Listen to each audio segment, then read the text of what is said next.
Yeah. But I'm so blessed because working on Friends was just the most incredible, creative um, understanding and agreement that existed between, you know, from all angles. And so the Yeah. actors had a lot of free reign to work things out, to suggest things, to offer things. I had come from a show before that where I used to joke that they should in the credits they should call me Clay Pigeon, because a clay pigeon that you throw up and shoot at, right? Because Uh, every time I would say the slightest thing, I would say, would it be okay if over here, instead of if, I said and? No, no.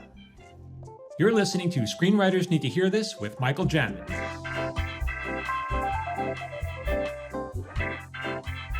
hey everyone, this is Michael Jamin. You're listening to Screenwriters Need to Hear This. I got an excellent guest today. Now, hang on. I know her as the mom from the parking lot at the school that both our daughters go to. Because that's what that's when I first met her, and we used to hang out and talk and smoke cigarettes while the kids were getting ready to come out of class. But you know her probably as so many things, but probably maybe most famously as Janice from Friends. We're going to talk all about her amazing career. Maggie Wheeler. Maggie, thank you so much for doing the show. Thank you. A round of applause. We'll put Michael, that in post. thank you so much for inviting me to do your uh, show.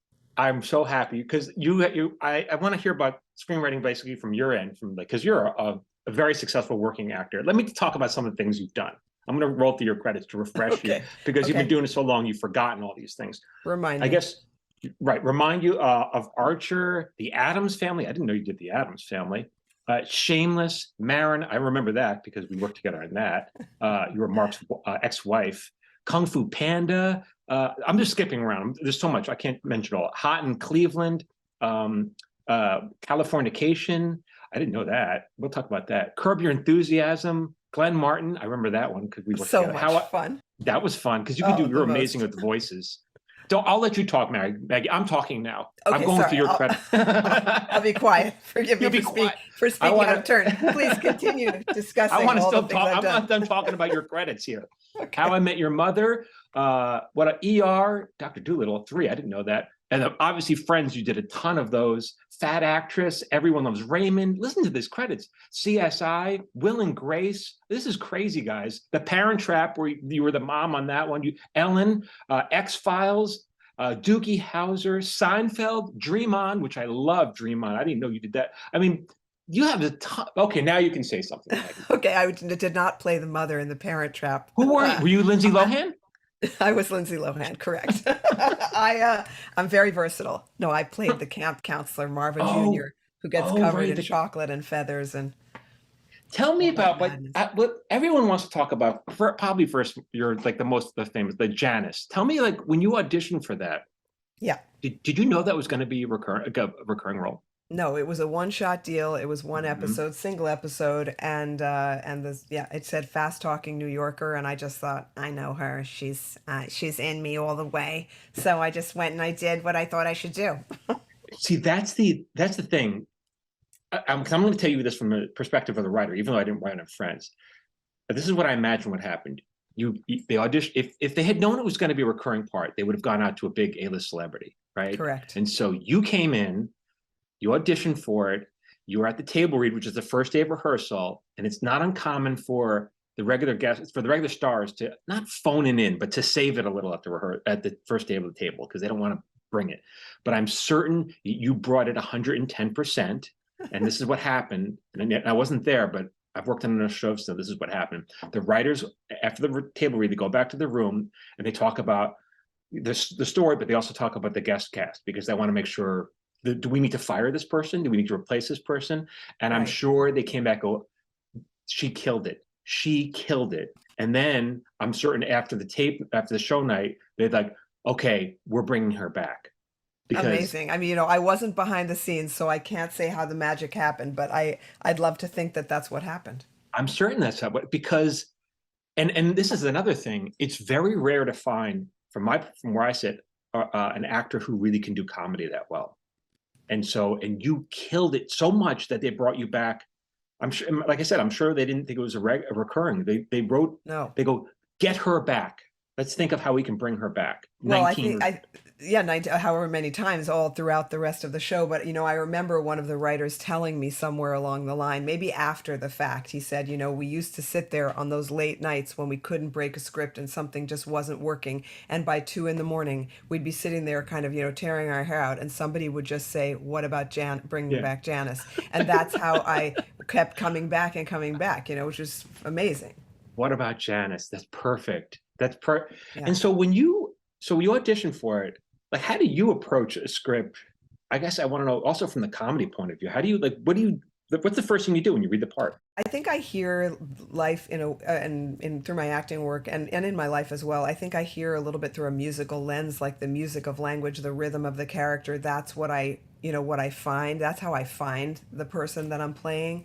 The musicality, because you're also a singer. I know you're big on music. We'll talk about Yeah, I that. mean, I love music and I love singing, but but I just feel like also because when in my earlier days of studying acting, I was very fortunate to work with Anna Devere Smith, and Anna works in this incredible way. If she's a genius, and I think she won the MacArthur Genius Grant, but she's really so extraordinary, and her process in all of her one woman shows, which are based on real interviews. She kind of gave a little bit of that to me as a student of hers in a show that we did early on before she started doing her own big pieces. And so she said, she sent a bunch of us out. She said, go, I want you to go interview somebody that you know, and Mhm. then tape it. We all had our little cassette recorders, and then she said, and listen to it, and you'll see that you ask them to tell a story, something that happened to them in their life. I asked my sister at the time, and she said, you'll notice that there'll be a moment in the story where the pedal hits the metal, just all of a sudden the gas is on, and their cadence will change, and their rhythm will change, and it will accelerate. And that's the moment I want you to pick, and that's the moment I want you to do. And then from there, we did this process of, writing it down word for word, finding a way for ourselves to notate those rhythm changes, etc., and then to Really? recreate that character's kind of awakened moment. And I feel like that affected the way that I work a little bit too. But so you even did that, like when you got the sides to audition for, like, let's say Janice, you do that for every role. You like, Well, I don't know that I do it in such a laborious way, but I just think uh, it's an instinctive way. Like, okay, so here are the lines and here is the thing. And she's saying, the audition scene was, oh, I got you these socks. And I don't remember the exact lines, but I got you these socks, they're Bullwinkle socks. You have them, whatever she says, you can wear them however you want to wear them, mix and match, moose and squirrel, squirrel and moose. And that is just in me, that uh, moment. And I think uh, it was just the hook for her. And then the oh my God stuff came later, and the laugh came once I was on set. That was an uh. organic thing that just developed out of this I moment mean, with Matthew. you really made her an iconic character. You really did. You really, Thank you. and it's so, when an actor does that, it's such a relief. A lot of people don't realize this. Like, when we're auditioning, it's different now, obviously, because everything's on tape. But Yeah, when an actor comes into the room, and you've done this plenty of times, you audition for producers, and the producers are like this, right? yeah, And it's not because we want to try to intimidate you. It's because, please save us. I know Please that. just hit it out of the park so we can stop this fucking process and go home. I know that. I tell that to young actors. Like when I go to talk to acting students and stuff, I tell them Mhm. they just want to know you've got it. Yeah, Now, yeah, the problem is, as an actor, it's like there are moments, there are days where you wish you had it bottled and you wish you could just kind of toss it back and walk in the room and like, I've got it. But right. so many factors can interrupt that flow. If you want it too badly, that can be an issue. Yep. Mhm. Somehow you have to kind of wrangle that desire and desperation, like wrap it up and leave it outside the door because people smell that and feel that, and Mhm. that feels doesn't feel safe to the people on the other side of the desk. There just has to be that kind of perfect alchemical embodiment of the character, plus like your own ease that allows Mhm. the folks on the other side of the table to go to do that thing that you just illustrated, which is like, oh, thank you. Yeah, thank you. But how did you get into, like, even before that? Because you have a lot of many credits before. Like, how did you get into act? Like, how did you start? You went. I was a teenager in New York City, and I really wanted to act badly. and Hmm. And your mother and couldn't talk you out of it. my mother, she tried. Please let me go to professional children's school. No. Please let me go to an acting camp. No. So I tried everything I could. In high school, I joined an after-school musical theater troupe called the Merry Mini Players that did musical theater for kids, original musical theater by children for children, Oh, and we wow. performed in the basement of the Broadway. Theater or Broadway hotel. I can't remember where the hell we were, and it was crazy. And so that was sort of my first sort of feeling like I was getting somewhere. And then I used to buy the trades. And in Really? high school, I would cut school and go stand in line behind a bunch of 20 somethings and audition for something I had no business auditioning for. I wouldn't have been able to do it. I mean, they were industrials and, Uh-huh. silly things like that, dance auditions, things I did not belong there, but I was just trying and trying, and I was brave and bold and a little stupid.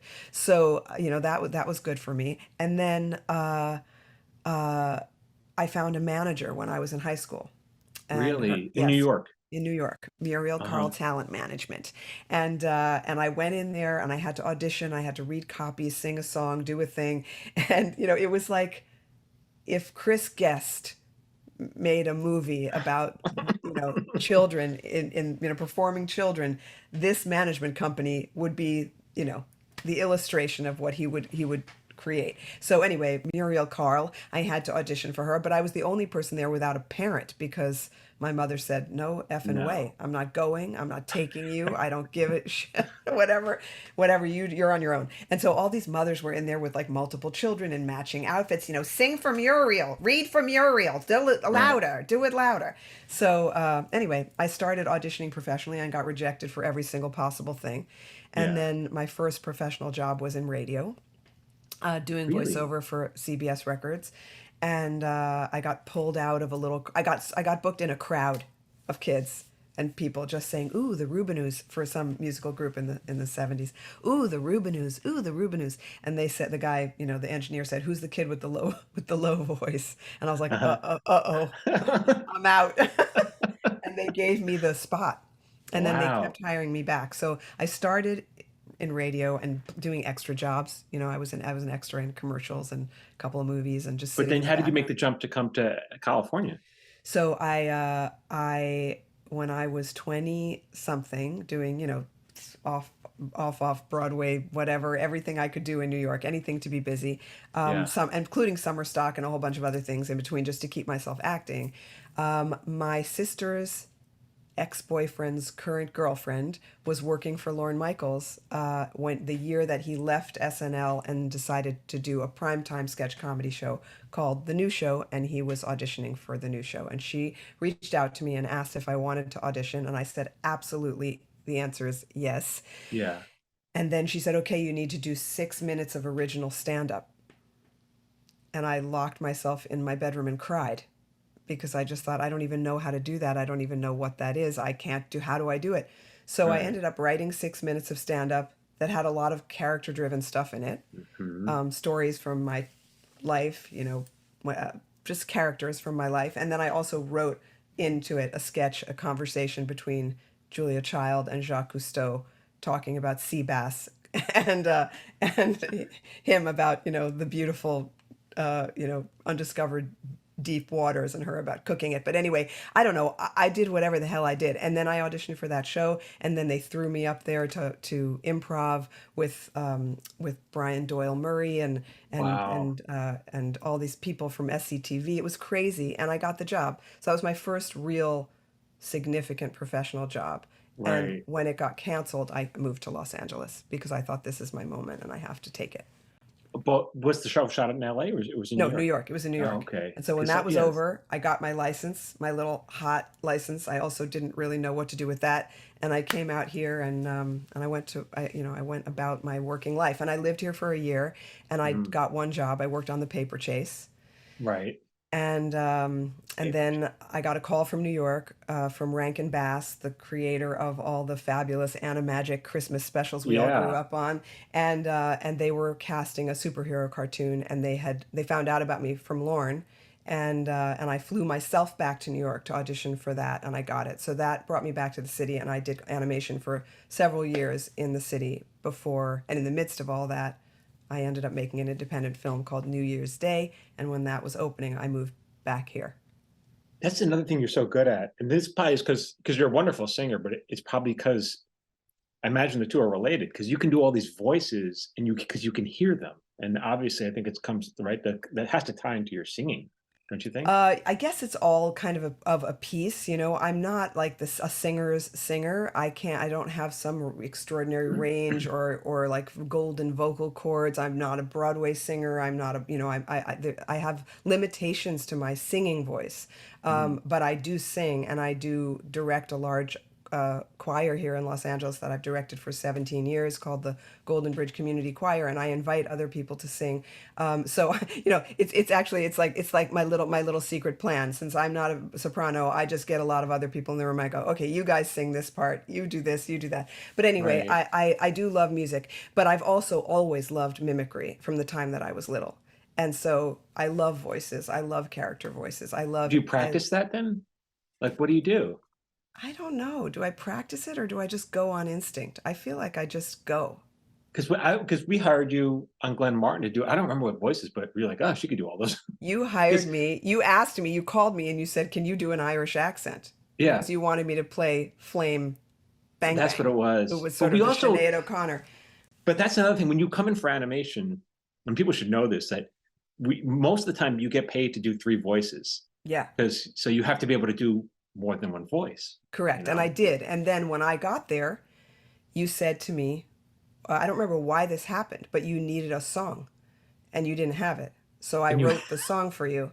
we I put so sat much on the pressure. couch and I was like, "You need what?" You said, "These are the lyrics. You know, will you write a melody?" So Right. I did that, and then eventually you hired Chrissy Hine, and she came and sang it. Yeah.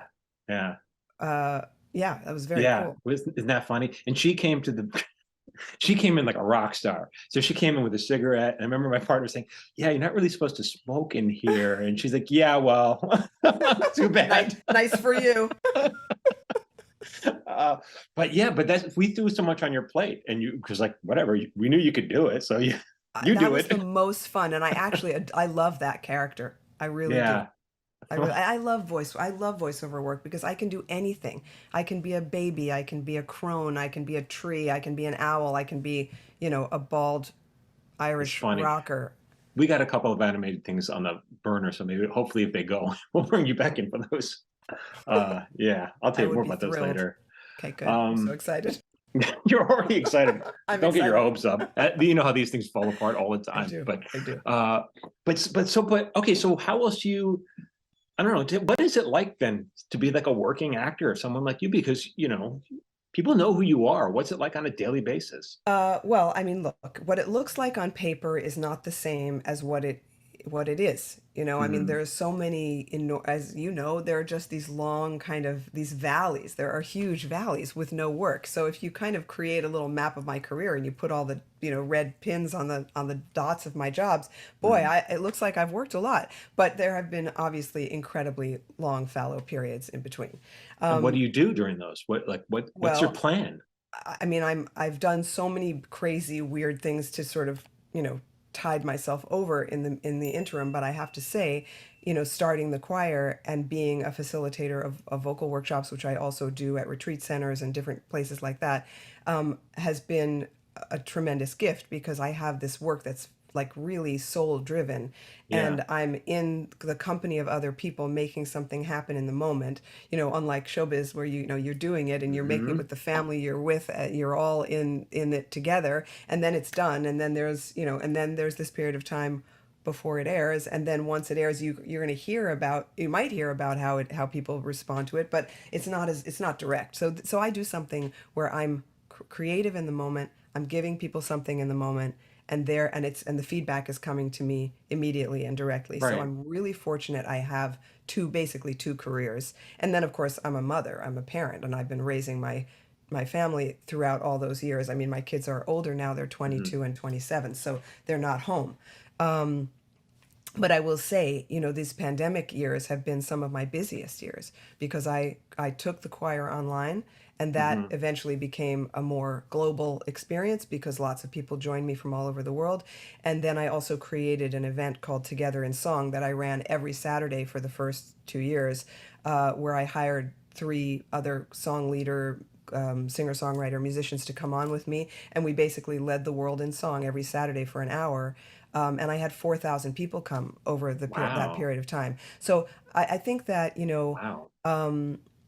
being a creative human being, in a way, I know so many people suffered, in terms of their work lives or their feeling of purpose during this past couple of years. Hmm. And for a lot of creative people, it was just this kind of moment to dive in more deeply and figure out how, if you're Hmm. a writer, how you can write. If you're a musician, you can make music. If you're, what can you do online to make sure you're connecting with other people? So necessity was the mother of invention for me, and I was very busy. Well, first of all, if people want to learn more about that, they can definitely follow you on Instagram, Golden Bridge Choir, right? Where That's else? that's a private Instagram, but they can Oh, go to goldenbridgechoir.com, okay. um, and all the information is there, and they can get on my mailing list there. And then anytime I'm doing anything that's open to the public, I send out a huge mailing, and people can join me online or they can join me in person, which we're Right. not doing so much of yet, but we will be. So here's the thing about you. You are truly like of all the people I know, you are an artist, and probably to your mother's like your whole family is artists. It's like you really are like your husband is very, he's a very successful, very talented Daniel Wheeler. Well, how is it installation art? How do you describe? He does a lot of stuff. He's a sculptor and a maker of all things, from from small sculptures to installation work to funerary objects. He does collaborative urn making for people who are either losing a loved one or who are in the Wow. process of dying. He does so many things. He also does kind of I forget the the word is lost on me now, but like people hire him to make objects, and whether it's furniture or sculpture or all kinds of things. He's very eclectic. Anyway, wheelermade.com for Daniel if people Yes. are interested in going to check that out. The But reason why I kind of bring it up though is because so many people are intimidated. Like, am I really going to go into the arts? Like, what the hell yeah, am I thinking? But yeah. you do. Everyone in your family does, We do. I and mean, this is your life.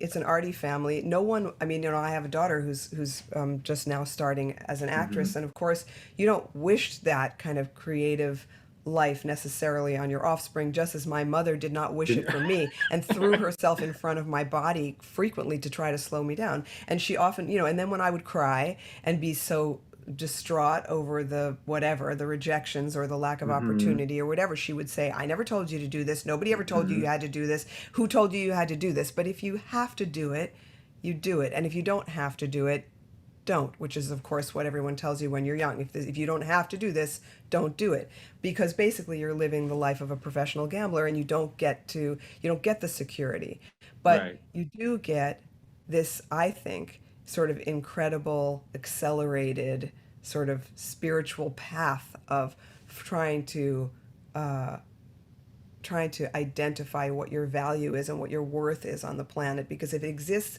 only in the outside where people are going to say yes and no to you, you're done for, Right. because there's too many no's. Right. I mean, my career looks like a lot of yeses, but it's nothing in comparison to the no's. You're 11. No. So Yeah. you have to, it just constantly brings you back to that sort of place when you get knocked down and you feel like crap, and no, no, oh, I'm not good enough, they don't love me, it's never going to happen, blah, blah, blah, all the stuff, all the negativity. And in order to get up and survive, you have got to dig deep and figure out, what your value is in a more immediate way. Does it feel like though? I don't. I think I know the answer to it, but does it feel like a competition to you, or like what like versus other actors? Yeah, I think I certainly felt that way for a very long time, and I still feel that way. Really?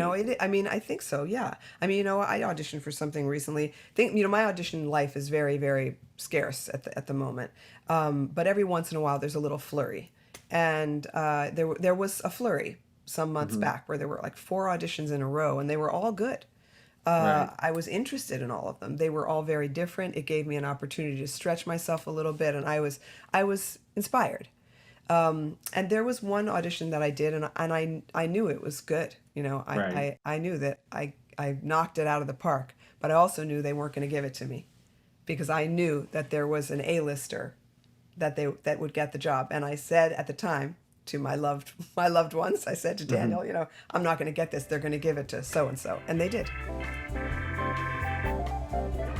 Hey, it's Michael Jamin. If you like my videos and you want me to email them to you for free, join my watch list. Every Friday, I send out my top 3 videos. These are for writers, actors, creative types. You can unsubscribe whenever you want. I'm not going to spam you, and it's absolutely free. Just go to michaeljamin.com/watchlist.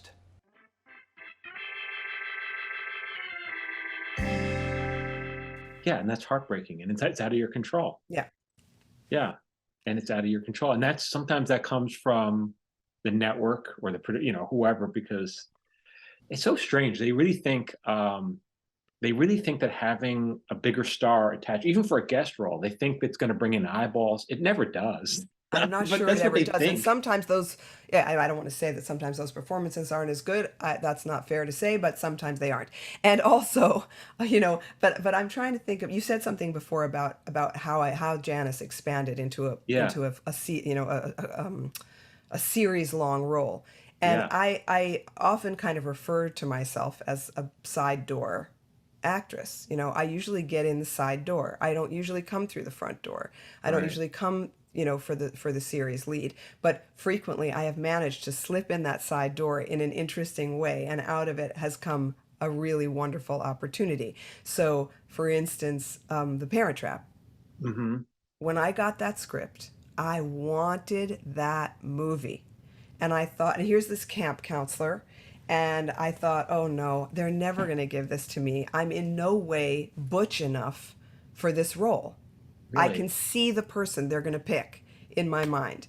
But I thought, I've got to give them something. I just have to go. I have to go because I wanted it. And I thought, I'm just going to do something nobody else will do because that's what I'm going to do. So I put my hair in these pokey little weird braids, and I put on, like, I think I had on overalls and a coach whistle. Like, I dressed up like a dorky sort of, you know, camper. And I auditioned for this role with like a serious side sort of sibilant S Right. situation where I was like a slightly odd, perhaps I never grew up and I had this very serious speech impediment sort of thing. And it was a crazy idea. And the casting director looked at me, like tilted her head out from behind the camera and said, I think I need to take you to the director. They didn't know what to do with it. That's so funny. They didn't know. So I went in to meet Nancy Myers and Charles Shire, and I was still in my crazy outfit. I was still Uh, ready to go. And he leaned over to his wife at the time and he said, does she really talk like that? And she said, no, she's Janice. You know. does she talk like Janice? So anyway, I got that role, but they didn't let me play her that way because Right, it was Disney and they didn't want, you know, any kids who might have a sibling S to right, feel upset about it. So I had to lose that. But that's right. how I got that movie. By I going on a mean, limb. crazy, walked out there like a nutball.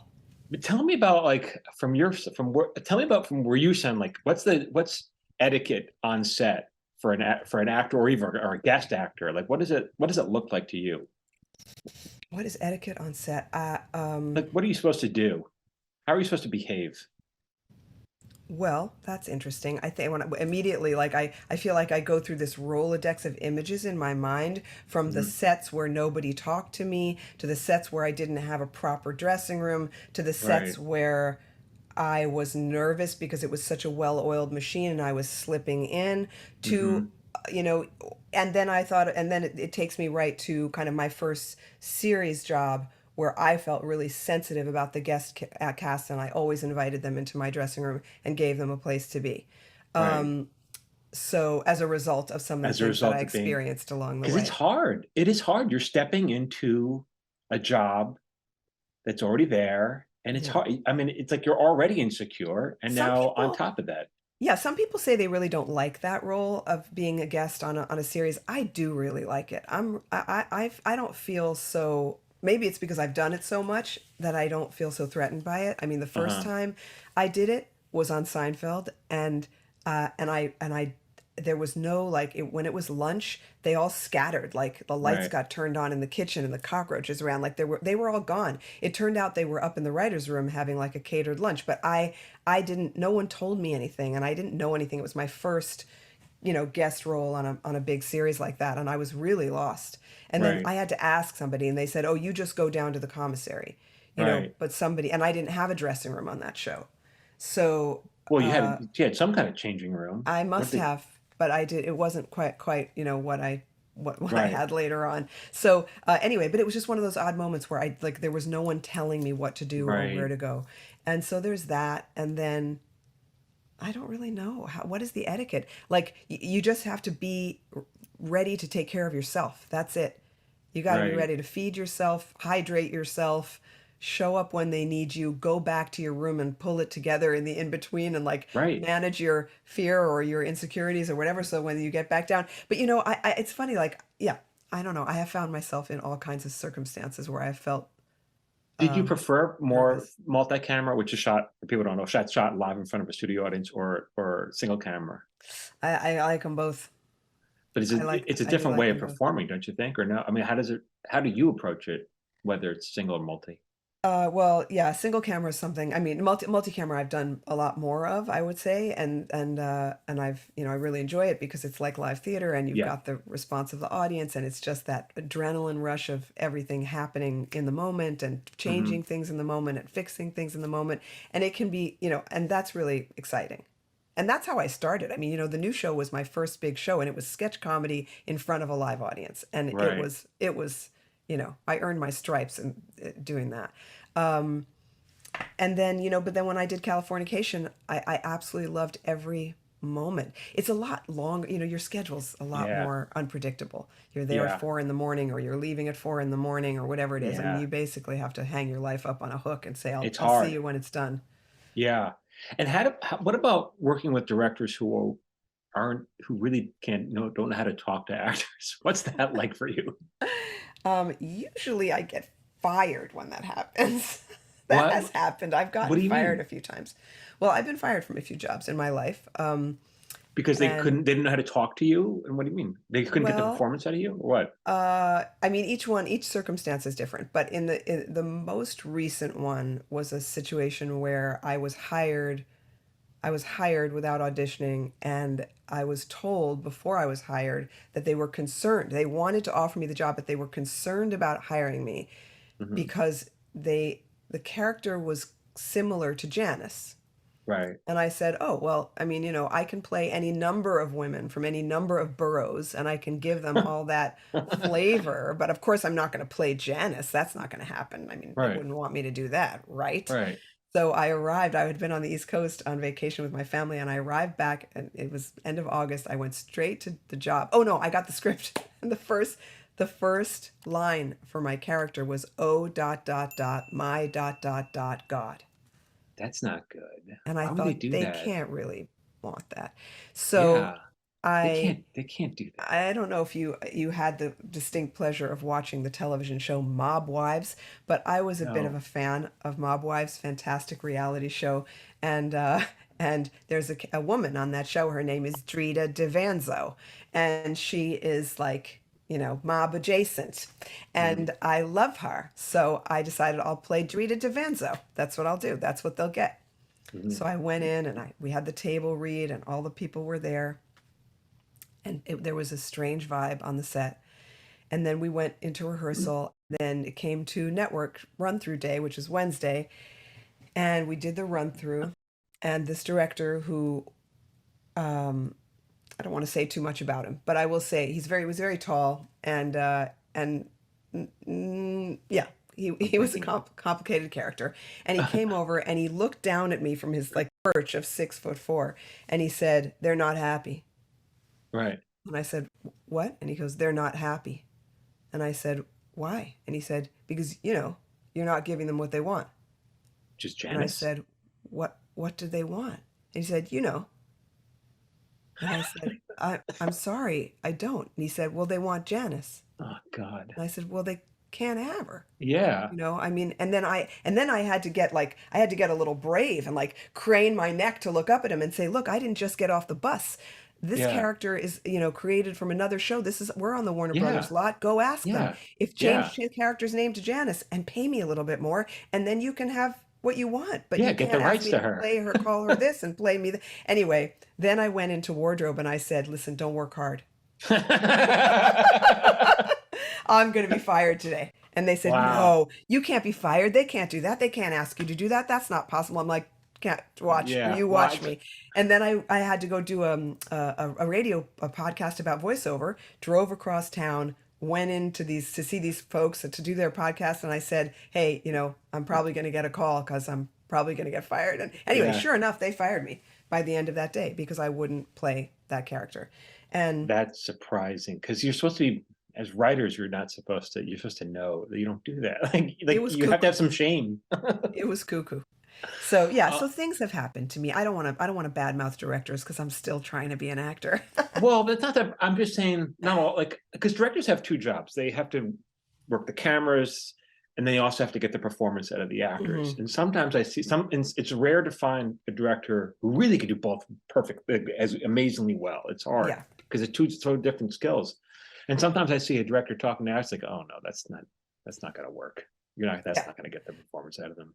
I think I've been lucky that I've worked on so many great sitcoms, and most of those directors are just, like they know that genre so well. Yeah. I think I have also worked on shows where somebody is a little bit newer and they feel like there's a lot they should be doing in the way of Hmm. of directing, and so they're kind of going overboard, like tweaking a lot of things that might not necessarily need tweaking, and that can be a little frustrating. But Yep. I'm so blessed because working on Friends was just the most incredible creative um, understanding and agreement that existed between you know from all angles, and so the Yeah. actors had a lot of free reign to work things out, to suggest things, to offer things. I had come from a show before that where I used to joke that they should in the credits they should call me Clay Pigeon, because a clay pigeon that you throw up and shoot at, right? Because Uh, every time I would say the slightest thing, I would say, would it be okay if over here instead of if I said and? No,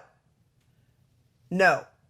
Okay, and that's the way it was. There was just yeah. actors, shush, do your job, read every word on the page, don't change anything. And Right. sometimes it's like that. But I Right. have to say, I walked onto that Friends set and I could breathe. And Right. so much great comedy came out of that Yeah. environment, that slightly freer, more respectful kind of exchange of an I environment. mean, Yeah, but I know there's there's a also reason why it lots was a of, great show. I mean, that show, it was amazing how they kept on reinventing. Yeah, I was like, yeah, it was obviously an amazing show. it's amazing. Wow. But so what advice then, I guess I have to ask, what do you give to, so Mm, you have two beautiful, we talked about this yesterday. You have two beautiful daughters. Like, I do. and this is a problem because they're because you have beautiful daughters. That's a problem in and of itself. And then, but and one wants to get into acting, and it's like, yeah, like we talked about, you can't discourage that because you know what the right is because you got to live that life. Uh-huh. Like that's not fair. So what do you tell her? What do you? I think, when what has saved me over so many years of staying in the business, and obviously longevity is often, half or more than half the battle, because there Mhm. are these so many long stretches where nothing is happening. So yeah, staying in the game, obviously. I didn't get Friends until I mean I'd already been acting for a long time Yeah. when I got that job.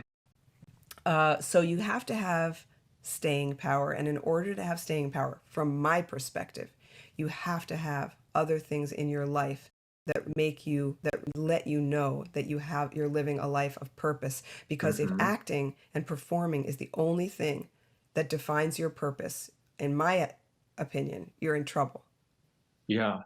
You have to, and whether that is this, and I used to tell, again, I've spoken to actors of every sort of age, from little to not so little, over the years. And I used to say to the little ones, if you know how to sew a button on, teach someone else how to sew a button. Or Hmm. if you know how to make a pie and give it to somebody. I don't care what it is. Just whatever else you have, whatever other abilities you have in your kit bag that involve being purposeful, that don't involve the mother may I game of, can I take 2 steps forward? Yes, no. Yeah. You didn't raise your hand. Go back 7 steps. You know, uh-uh. It's constantly asking for permission. When I was on Just Shoot Me, for some reason we did the acting, the auditioning in the same bungalow as the writers. So I'd come to work, I'd go to my office, and then there'd be a long row of actors auditioning, and it was always heartbreaking to me. It was Yeah, like, because you'd have whatever 10 actors for this part, and probably three could probably do it, and only one would get it. And the yeah. other two would go home thinking, what did I do wrong? Or why can't I get the break? Well, because only one person can get it. That's the problem. Yeah, we used to refer to it, a lot of us, when we were back like in my early 20s, and we would go all through all the processes and all the hoops and all the rings of Mhm. fire, and then you get down to the network and they bring 3 actors to the network, and they've already chosen one. So basically it's just a Mhm. gladiator sport because people have to die. There has to be blood on the floor, Yeah. or it didn't happen. So, we always knew that we were there as a human sacrifice, some of us. Mhm. Yeah. It's And hard. that, So yeah. So what you can have you to do? just find ways to have other worth and to feel, yeah, Yeah, and I make your own just think opportunities, I make your guess. own opportunities. I mean, that's I guess the beauty for this new younger generation is that there are so many ways of creating now and creating content now, Hmm. that we didn't have. I Right. mean, we had like, we had like home movie cameras back when I was Hmm. 19, 20. But that was Hmm. about, we couldn't edit them. Right. So now there's just so much opportunity to make content, or even at the very simplest level, if you're an actor, to get people together and sit around and read something the way we used to do. It's like, let's read a Yeah. play, or like, let's just do anything so that we feel like we're making we're making something, even Yeah. if it's going to be gone by the time we're done. That's So I so, don't know. yeah. It is not an easy road, but it's, you know it, Michael. I know it. I still think actors have it a little harder than writers, but Yeah. maybe it's Well, wrong. we I don't can't know. do it alone. Yeah. Well, that's true. But yeah, it's a hard, difficult, but I have a lot of respect, and especially, oh God, you know, uh, 'cause I've worked with actors, I've directed actors, and then as you saw because you came to my show, and I was like, oh, this is so much harder than it looks. It is so much harder. I have such new respect after doing it myself. It's very Yeah. hard. I think they make, like, certainly in some of the directing programs now, they make the directors take acting classes just the way they make, I don't know, football I players think you take should. ballet. I don't know what it is, but yeah, I think it's a good move. I mean, my daughter, Gemma, who just came out of a 4-year screen acting major at Hmm. college, had a chance to do everything from, acting to writing to directing to editing to all of it. And I think that's what an incredible opportunity to Hmm. start out your career having this kind of, fully dimensional experience of what it is to make something. I Uh, think, yeah, I say that. I think actors need to study writing. I think writers need to study acting, and I think directors have to study both.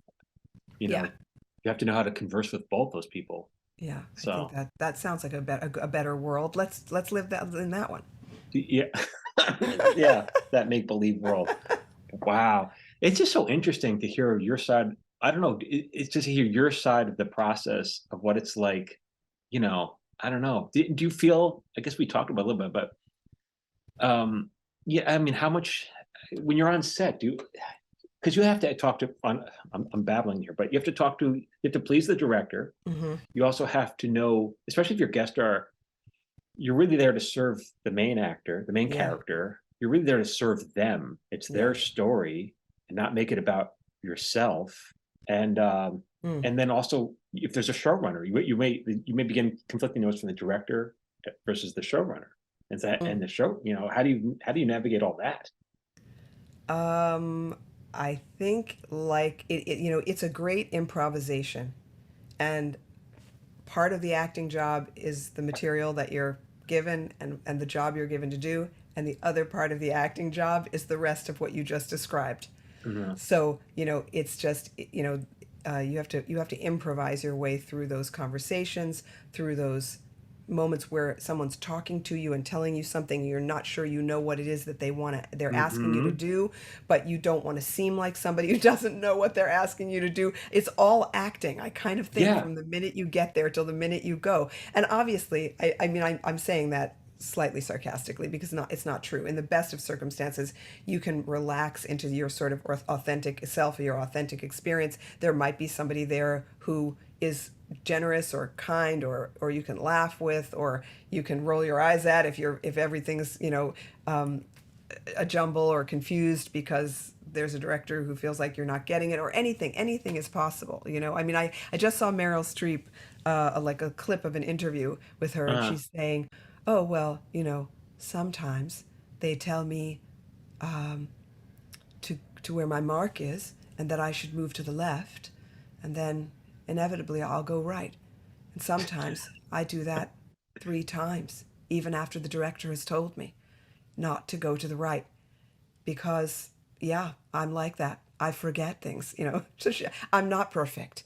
And so she was oh, really funny, just kind of busting the myth of, you know, so she wasn't being willful. She was like, I no, forgot. she just forgets. She just does what she's in the moment. She's acting. Right. She does, and I can do that too. I when you said you were a fan of Dream On, and I was too, of Yeah. course. And working with Brian Benben, I mean, that guy never missed a mark. He knew. We made a movie together in New York years and years ago. That's how we first met, and Right. it was called. Well, I think it's called Divine Obsession. I think it was called God's Payroll, and maybe at the end it's called Divine Obsession. I can't remember, but anyway, I think it was my first movie, and Mhm. Brian was such a technician, and he knew his mark, and he never missed it, and it was incredible. I would watch him, and inevitably I would step too far, or not step far enough, or lean over to the right, or walk in the wrong direction, or what I mean, all Yeah. kinds of things. And that guy was like a machine. He knew exactly where he needed to be, and he got there every time. And so working with him on Dream On was also wonderful because he's so great It's at what so he does. hard because you have to be in the moment, but you also have to be thinking of the note you just got, Yeah, and you're blocking, and also forget all that because you need to be in the moment. yeah. Oh, and also, what am I supposed to say? And when you're doing a sitcom, you run through the thing, you run through the scene, you rehearse the scene, then they send you away, then they bring down the stand-ins, then they block the scene and they put all the marks down. Then you come back and the stand-in has like 27 seconds to say to you, Mhm. when you walk in, your mark's over there. And when you step across the stage, it's over there. And when you make it to the couch, you're going to see there's a mark that's right underneath the back left leg of the couch. That's where your left foot goes. It all happens so quickly. And when Yeah. people start talking to me like that, I'm like, and I just think, I hope I remember what she said. Wow. And then, especially on a multi-camera show, if a joke tanks, the writers will run into the set, say this in line instead, and but I just remember, just That's memorize right. the other Now there's a line. new one. Get ready, go. And some people Yeah. freak out. I mean, this also in the land of animation, because I saw it happen when we were working together, on one of those shows where Uh-huh. somebody came in not really understanding what Yeah. what that world looks like, and how quickly things get thrown at you, and Hmm. how fast paced it is, and like, do it Yep. again but 10 pounds heavier, do it again but now her Hmm. face is blue, Yep. whatever, stuff happens quickly. And Yeah. and some people freak out and seize up. There's not a lot of time. Yeah, that's another thing. There's not a lot of rehearsal. At least on the shows that I do, it's not a lot of rehearsal. Do you? No, What is it different for you? It's more no, like you're hired. Go. go and Yeah. go. Yeah, but I mean, Yeah. when it's fun, it is the most fun. Absolutely the most fun. Yeah. That's the thing. When I was doing directing for the other voiceover, if I knew an actor wasn't going to get it, like they just couldn't do it, I'd say, okay, let's do it three different ways, and thank you so much, because you just don't, yeah, you don't want to Yeah, embarrass them, you don't want to yeah, hurt them, and you just know you're going to recast it later. yeah, That's yeah. hard. That's hard. Uh, that doesn't happen a lot, but sometimes it does because you don't audition. You just bring people in. You bring You people know. in, they come in, and hopefully they can do it. And yeah, I don't know that. I mean, I find that to be the most fun. I love that world, And Uh-huh. when I started out in animation, working for Rankin Bass, we would do these table reads because it was a fixed cast, right? There were like 6 of us or 5 of us. I was the only woman, and we'd have these table reads for each script, and they'd give us all a chance to audition live for the new characters. So I was able to audition for male characters, and the Interesting. men Oh, were able to wow. audition for female characters, and we Wow. could all audition for the cyborgs and the whatever, the little Martian creatures or whatever, the genderless creatures. I don't know. It was a great opportunity, and really one of those things where you're like, okay, just go, don't be afraid, give it a try. You're gonna get it or you're not gonna get it. Yeah. Yeah. How interesting that So much yeah. fun. Yeah. Wow. Maggie, thank you. This is a lovely talk. Well, I want to make sure I want to plug everything you're doing. We talked about it, but let's remind everybody. Let's So, see. What's going on? I'm heading to New York in January to do a live event at the Friends Experience at the end of January, and I'm not going to say too much yes. about that, but I am doing that for a day on I think the 24th of January. But So I'm excited about that. how do they find it if they want to go see it? How do they find Oh, it? I think I think it's private. I Oh, think you can. I think it's uh, a press kind of thing.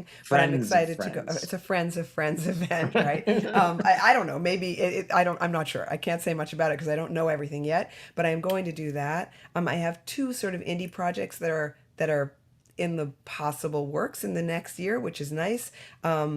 So if those Do you things want to come talk about true, that or no? I don't think I can talk about them yet. Oh, If they come true, okay. then we'll see. One of them I will say is working with a really wonderful young director from France. Her name is Charlotte Gabri, and she did an incredible short, which I highly recommend Friends fans go and find. It's called The One Who Never Saw Friends. Oh, I wow. think you can find it now online. It's in French, and it's a brilliant and hilarious short about these people on the day of their wedding when the groom discovers that the bride has never seen the show, and everything falls apart in this crazy and epic way. So I hope to be working with her this year, and Great. so that those things are kind of hovering.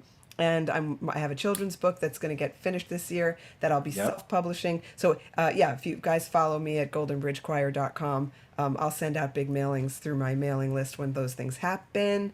What else is going on? I don't know.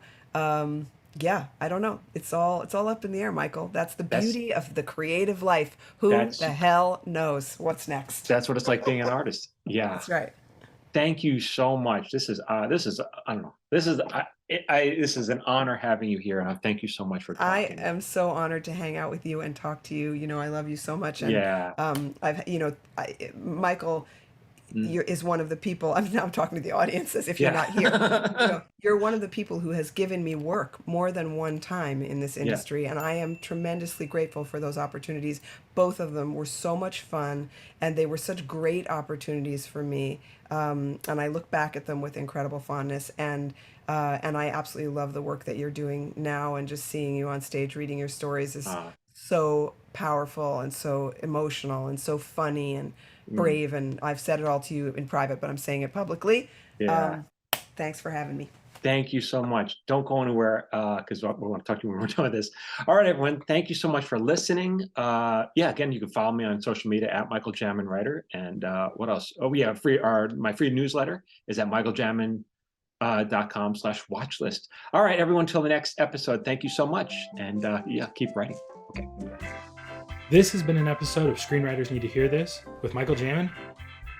If you'd like to support this podcast, please consider subscribing, leaving a review, and sharing this podcast with someone who needs to hear today's subject.